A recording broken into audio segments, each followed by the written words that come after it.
Hello, friends, and welcome back to another NBA Insider video live stream notebook right here on the one and only Bleacher Report app. With me, Jake Fischer, your resident NBA Insider for all things Bleacher Report. And as always, we thank you for tuning in on YouTube as well. We are coming to you live on Thursday, October 16th at 5 p.m. Eastern Time. There's a lot going on in the league with an extension deadline for rookie scale guys to be finding a second contract agreement after being a first round pick a couple years ago. That is this upcoming Monday, October 20th.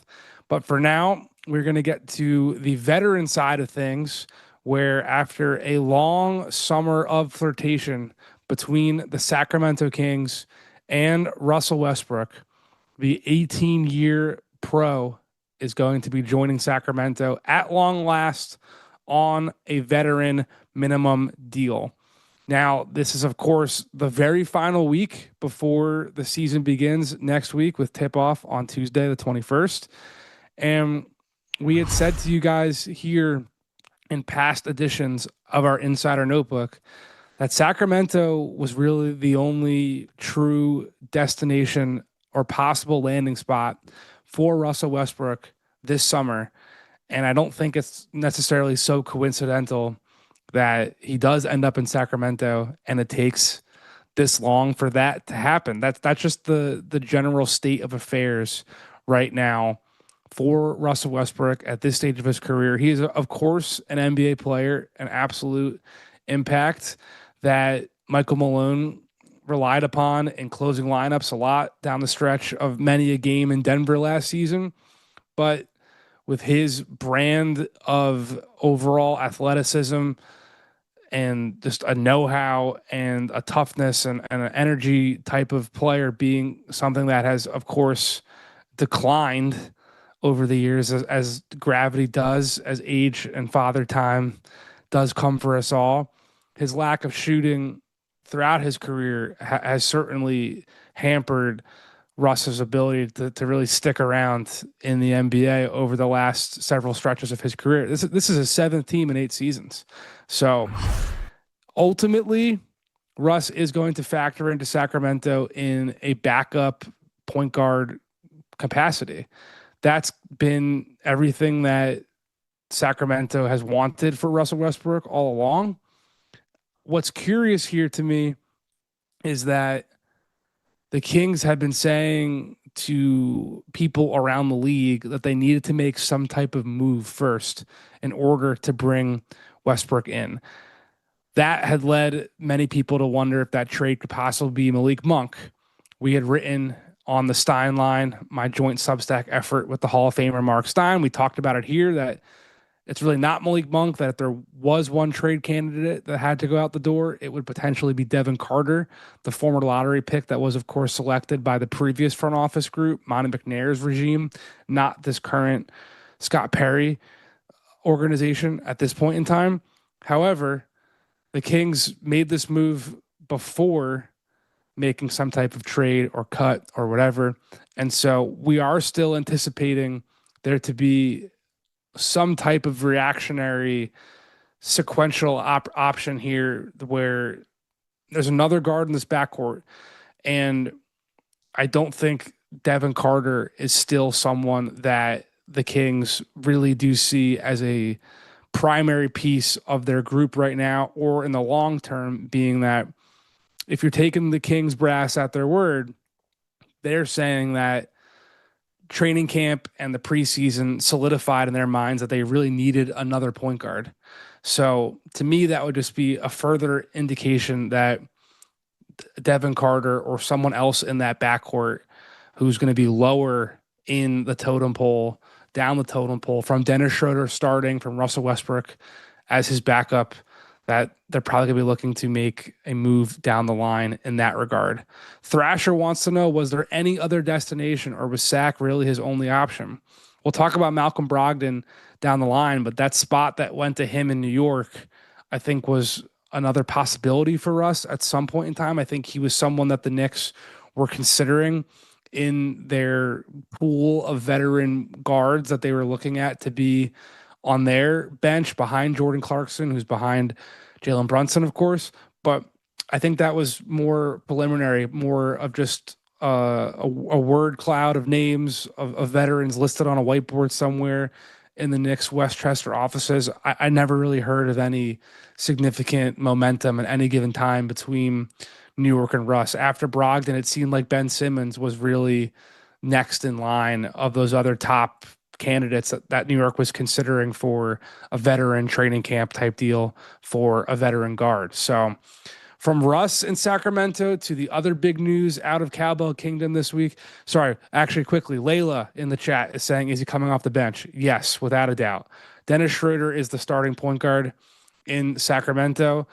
Alongside, you've got Zach LaVine, DeMar DeRozan, Domantas Sabonis, and one Keegan Murray, who just signed a 5-year, $140 million contract extension with the Sacramento Kings, who, of course, took him number 4 overall way back when. This is a deal that I think is absolutely above what the general expectation around the league was for what Keegan Murray's average annual value was going to be. People from my conversations were far more expecting to see him in the 25 average annual value range, more on a 4-year, $100 million deal.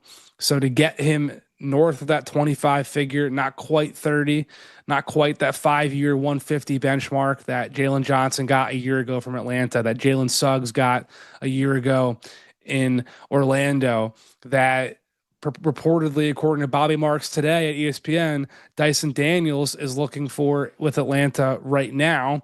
That same type of ballpark that Jonathan Kuminga was talking about with Golden State. For Murray to get up into that echelon, just knowing how these negotiations work, he probably got more of an average annual value number for the greater years as opposed to that 4-year, $100 million concept that was going around the league.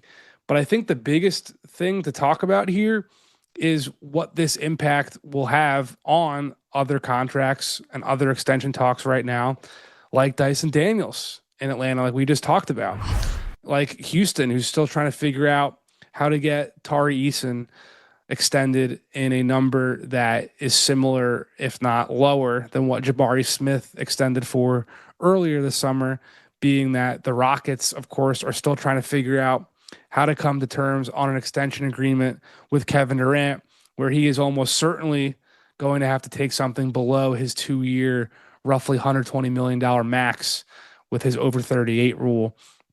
Getting Tari Eason locked in is going to be very important for all of Houston's accounting. So that Nikola Jovic deal was good for both sides.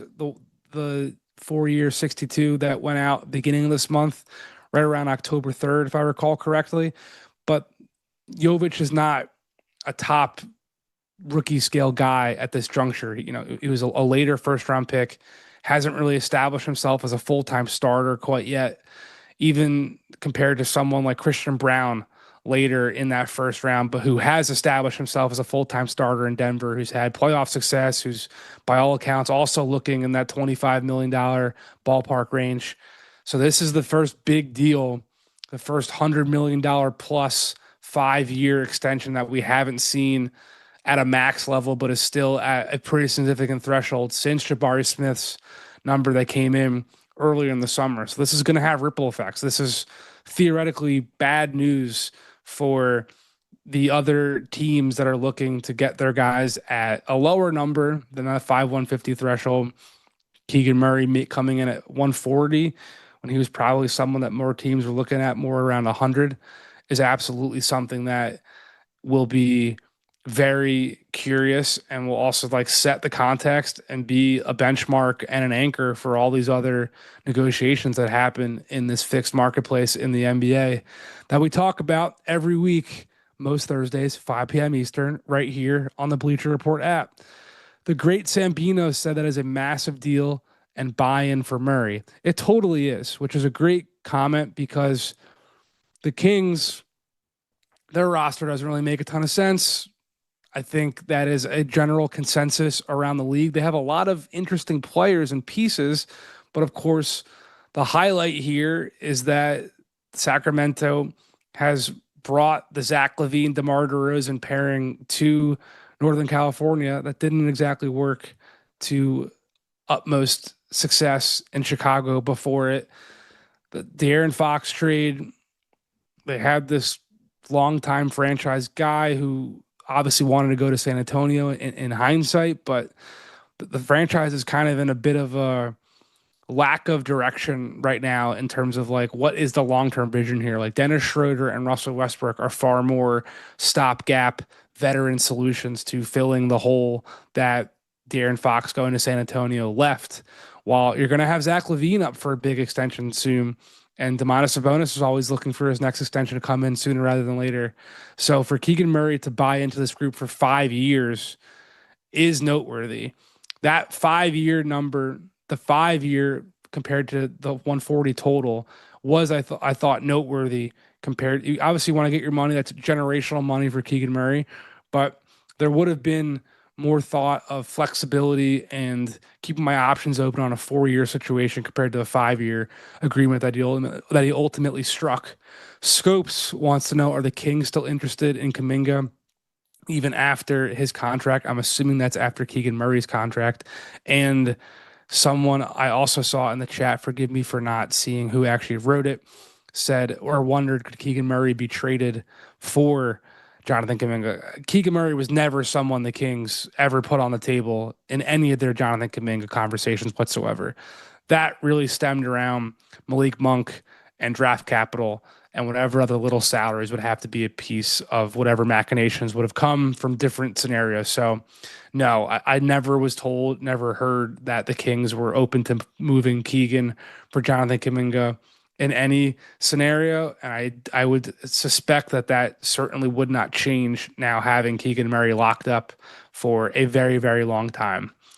We have a couple more preseason games left to be played before everything kicks off in earnest next week in the regular season. But we wanted to touch on a few early standouts of this year's rookie class. I think the number one thing that I have picked up on from my conversations around the league, you see it on the Chiron point flag, and it's something I'm looking into writing about in the near future as well. The league at large is looking to be large. They're looking to play big lineups. Look at Houston starting Steven Adams and Alperen Sengun next to each other with Amen Thompson at the point guard.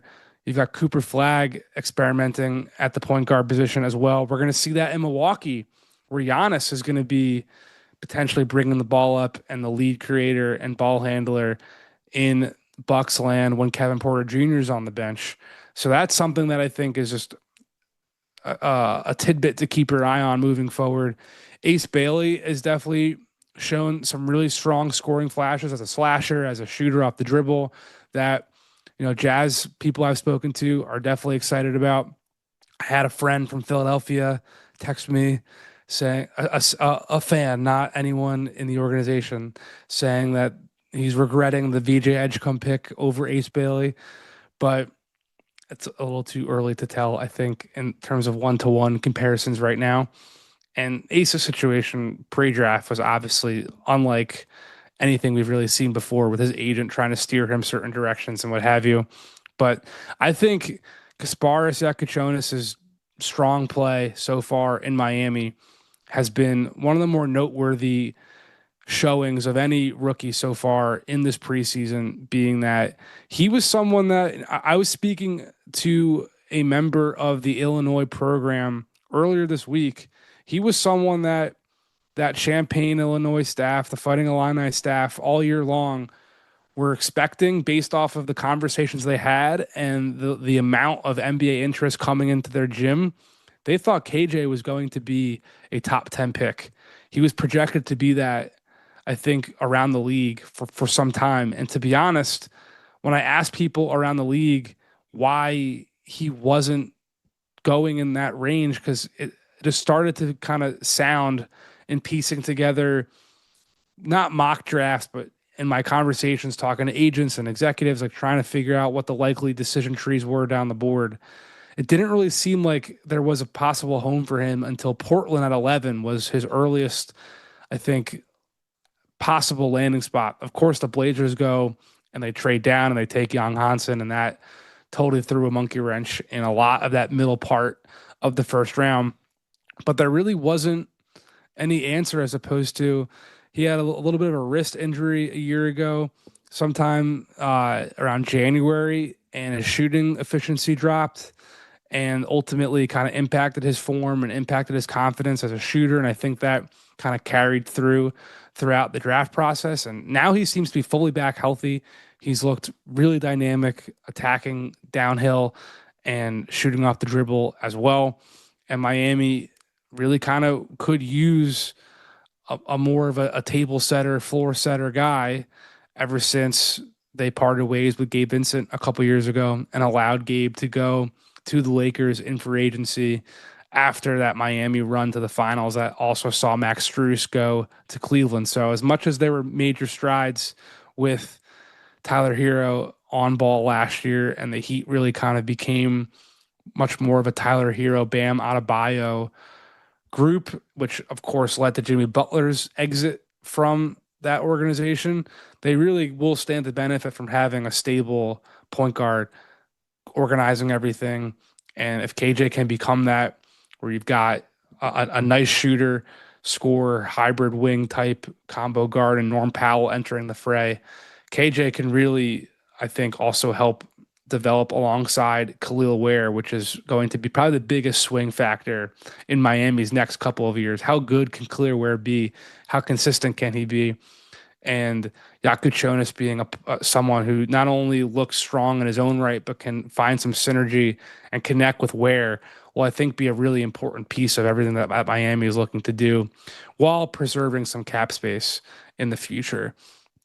Cameron J15 said Ace Bailey looked really good in the preseason. He's going to have the green light to score. And that is absolutely correct. The Jazz, unlike every other team in the Western Conference, the Jazz don't have any designs or delusions of grandeur of trying to compete for a playoff spot. And without a doubt, Utah needs Ace Bailey to have every opportunity to show that he was someone who should have arguably been the number 3 pick in this past June draft. Because if you go down their roster for years of being in the top of the lottery or just the first half of the lottery, they have not come away with a bona fide player ever since they parted ways with Donovan Mitchell and Rudy Gobert. They don't have a clear-cut blue chip kind of guy. They don't have a Cooper Flagg. They don't have a Cade Cunningham. They don't have someone that an organization can look at and say, that is the guy that's going to lead us into our next era of playoff basketball. And so Ace Bailey represents the clearest lottery ticket that they have, who has the most likely opportunity to achieve that ceiling. And that's why Utah took him at number 5, even though he never went to the Jazz for a workout, even though he was trying to go one slot below them, number 6 to Washington. The Jazz saw too much opportunity, too much potential in him, and took him anyway. And he will assuredly have every opportunity to grow into that type of playmaker overall there. Mr. Mason said Concanipple has had some solid showings too for Charlotte. Number 4 pick in the draft. The Hornets were very, very high on him. He was someone that they had their eye on pretty much all along after falling to number 4 in the draft lottery. So not surprising there. S. McKinney wants to know, is it really a lock for Cooper Flagg to win Rookie of the Year? What do I think? I don't think it's a lock. Jared McCain came out of nowhere and was the leading Rookie of the Year candidate a year ago before he went down with a torn meniscus. And Cooper, the reality is, as much as he's going to get opportunities and maybe he'll have the ball in his hands as a point guard a lot, he's in a very loaded veteran situation where you've got Miles to feed and Anthony Davis and Klay Thompson and PJ Washington's going to get touches and Daniel Gafford's going to get touches and Derek Lively is going to get touches.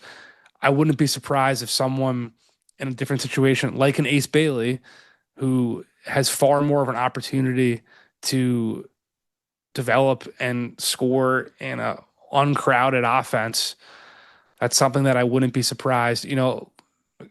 Flashing back to the 2013-14 season, Michael Carter Williams' opportunity in Philadelphia in a rebuilding Sixers process era compared to Victor Oladipo, the number 2 pick in that draft.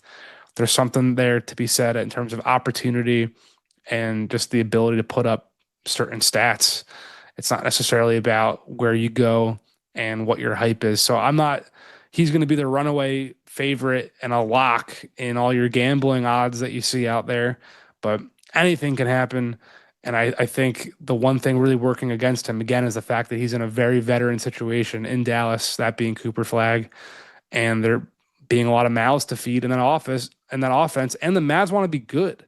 They absolutely are going to be tailoring their lineups, their offense, their defense around winning games and not really developing this kid more so than you might see someone like Jeremiah Fears get opportunities in New Orleans, for example, just a name off top of mind, or even Trey Johnson in Washington. So who's to say? It's super early, but I would not say anyone is a lock to win any award on October 16th.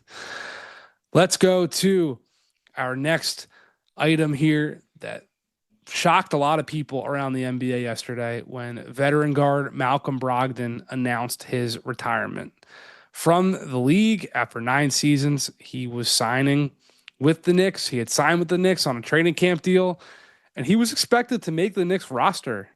He was expected to make the Knicks roster to the point where New York was already kind of engaging in some level of trade conversation around the league on their former first-round pick, Pacome Dadier, in order to free up the roster space below the second apron to keep both Malcolm Brogdon and one of Landry Shamet or Garrison Matthews.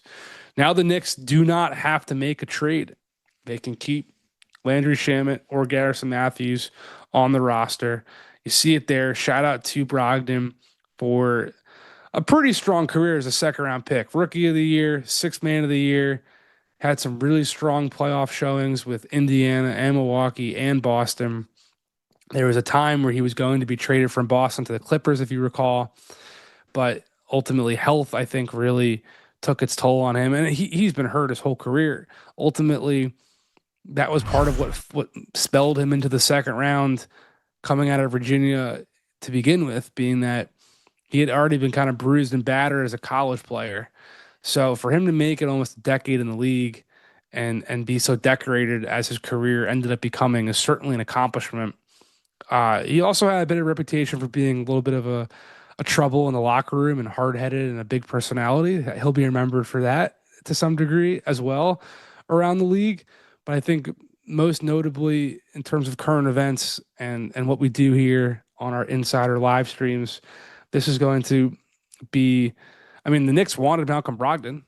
They definitely wanted him to play. They sought him out and signed him to a contract when he was still on the radar of other teams like Golden State and Sacramento as well, to go back to Russell Westbrook. Like, Brogdon was someone the Kings were looking at that spot along their offseason checklist as well. So he had some options, and ultimately he would have made the Knicks roster and forced some type of trade, which now doesn't have to be the case. So I think that's the big takeaway here, is that there's still this roster battle between Landry Shamet and Garrison Matthews for that veteran wing shooter that the Knicks are looking to add. The edge is probably going to go to Shamet because of his familiarity with the organization. He's, of course, been there last year, and he's already shown a willingness to go down to the G League and what have you to help the Knicks with their accounting, with every single penny being very important below the second apron. But Garrison Matthews has shown a really strong effort in this preseason as well. So Malcolm Brogdon has retired. That likely saves a trade from Pacome Dadier, and it will put the Knicks in an easy position to have just one of Landry Shamet or Garrison Matthews come in to help a rotation that, as we're seeing in the chat, the East is wide open, and there may be no better pick on who will come out of this conference than the New York Knicks. It's really early days, of course, but on paper, when healthy, it seems like New York and Cleveland are the two teams that people I talk to around the league are looking at as the class of this conference right now. And I don't really see why that should not be the case.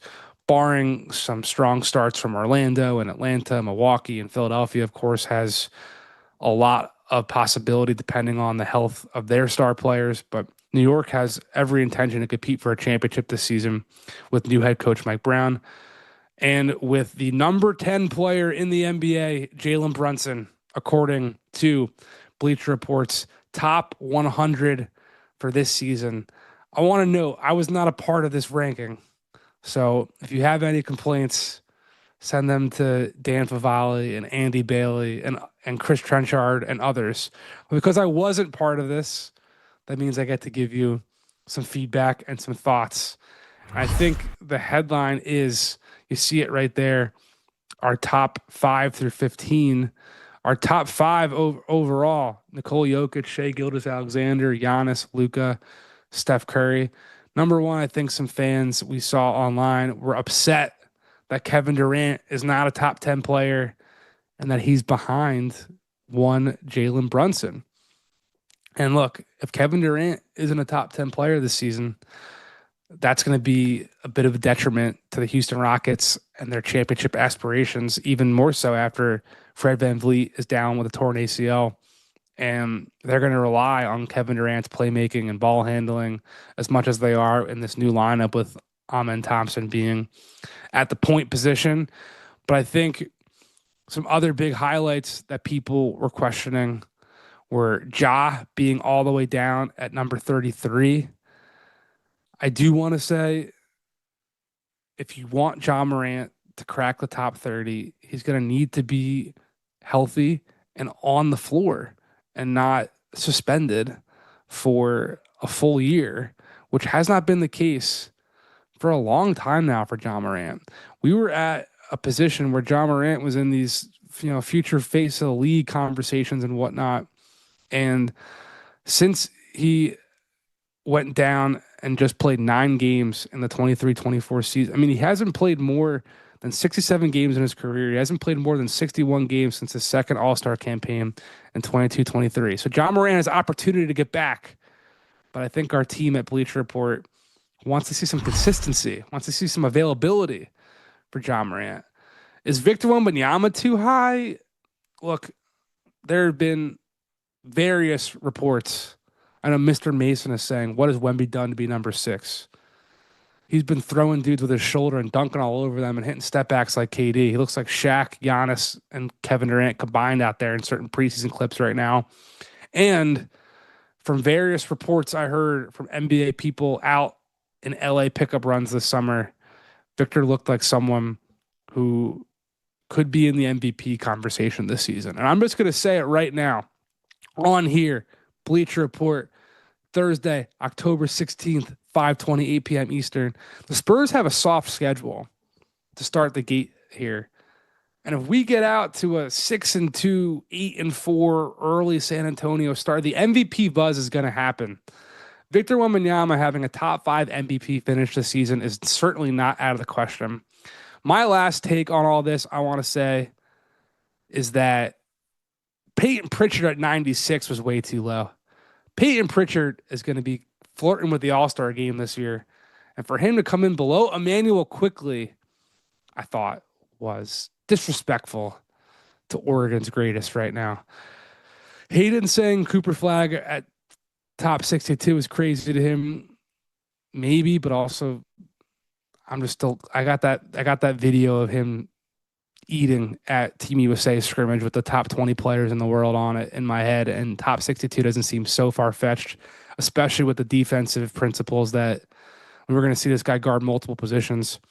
Someone's Cameron J saying Giannis is going to put up monster numbers this season and possibly a scoring title. It's possible. What on earth has J-Dub done from Thrasher to be 15? He won the title, but I wouldn't put him 15 myself. But I think that's probably the rationale there as well. And he was just as worthy of a contender for Finals MVP as Shai was. It was a very Jason Tatum, Jaylen Brown 2024 situation. So we'll see if it nets out this season. But for now, thank you all for tuning in to this week's edition of the Bleacher Report NBA Insider Video Live Stream Notebook. I got to run, But I hope you all have a great weekend. And I look forward to talking to you next week when we've had actual NBA games for the 25-26 regular season. We'll do that and more right here on the Bleacher Report app. See ya.